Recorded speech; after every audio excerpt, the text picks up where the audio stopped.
Il y a 2 ans, j'étais en Israël, j'ai eu les missiles iraniens. Là, j'étais à Dubaï en février, j'ai eu les missiles iraniens. J'étais invité chez un pote la semaine prochaine en Normandie, il m'a dit reste chez toi, j'ai assez d'emmerdes comme ça. Je sais pas pourquoi les Iraniens, ils mettent cette obsession à vouloir gâcher les vacances de ma femme. À Dubaï, elle a dit je suis à bout. À Paris, il nous disait faut vous mettre sur le fil d'Ariane. On s'est mis sur le fil d'Ariane. On est resté sur un fil tout le séjour. J'ai appelé le consulat, j'ai dit mais ça sert à quoi d'être sur le fil d'Ariane?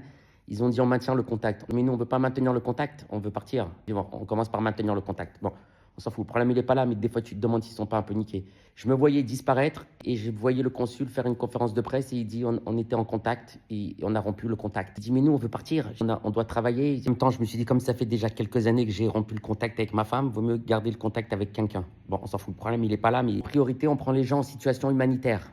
Ils m'ont dit restez sur le fil. Ma femme m'a dit je vais perdre l'équilibre. Je dis bon, reste sur le fil. Ne me rajoute pas des emmerdes à ces putains de vacances. Ma femme, elle a écrit il me manque du Votirox pour la thyroïde. Il y a des gens, ils étaient enceintes, les cancers et tout. L'hôtel a dit il me manque le Levothyrox. Les gens, ils descendaient dans le parking et tout. Moi, je dis maintenant, j'ai pris l'hôtel 4 étoiles à Dubaï pour dormir dans un parking à 50 degrés. Je dis à ma femme laisse tomber. Si on doit mourir, on mourra dans la chambre. On reste dans le lit. Elle m'a dit déplacer le lit de la fenêtre, pas s'il y a des débris. Le lit faisait 200 kilos. J'ai dit, je suis venu en vacances ou je suis venu pour faire de la manutention dans une compagnie aérienne à nous annuler nos vols. Ma femme, elle connaît toute la carte du Moyen-Orient, Oman, Bahreïn, Koweït. C'est tout parce qu'elle voulait se sauver. On ne savait pas par où partir.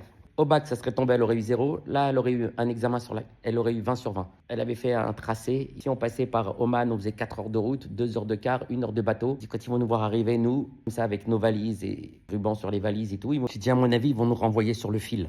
Mon ami, il était devenu spécialiste de toutes les compagnies aériennes. C'est tous les vols au départ et à l'arrivée de Dubaï. Je suivais en direct les décollages. Il avait une application pour voir s'il y avait du trafic ou pas. J'étais à la piscine, je disais tu veux un Esquimau? Il me disait attends 2 secondes, il y a un vol pour Islamabad qui vient de partir depuis Dubaï. À force de regarder le ciel, dès qu'il voyait un avion passer, il disait voilà là c'est un avion commercial, le trafic qui va reprendre. Il a fait pas une déchirure, hein, à force de regarder le ciel. Il lui dit baisse la tête. Je lui dis profite un peu à hauteur de piscine. Ma femme m'a dit dans 15 jours, si ça continue, j'aurai plus de Levothyrox. Elle se voyait mourir d'hypothyroïdie comme ça. Elle se voyait sur un fil en train de mourir d'hypothyroïdie. Et le consulat qui lui dit c'est pas, peut-être pas une urgence humanitaire. Bref. Pour me consoler, il faut que j'aille au restaurant. Je dis en même temps, on avait peur des alertes. L'envie du restaurant, elle a emporté sur la peur des alertes. On était seuls. Même les serveurs, ils nous voyaient. Ma femme, elle disait c'est pour me consoler d'être sur un fil à rien foutre. Au final, on a fait Dubaï-Rome. On a repris des billets d'avion. Il y avait des vols qui étaient annulés. Celui-là était maintenu. On est venu à Rome. Elle m'a dit on va à la fontaine de Trévi. Je dis ça suffit. Tu m'as tué avec tes vacances. À la base, je voulais aller en Normandie, respirer l'air de la mer. Comme ça, je me suis retrouvé au Moyen-Orient. Al-Qaïda, ils vont nous kidnapper. Le consul, il va rompre le contact. Je voulais un bar avec des légumes grillés au bord de la Manche. Elle m'a dit on fait la fontaine de Trévi, ça porte bonheur. On va jeter une pièce. J'ai dit stop. J'arrive à Paris. Voyage à Dubaï, j'ai rien compris.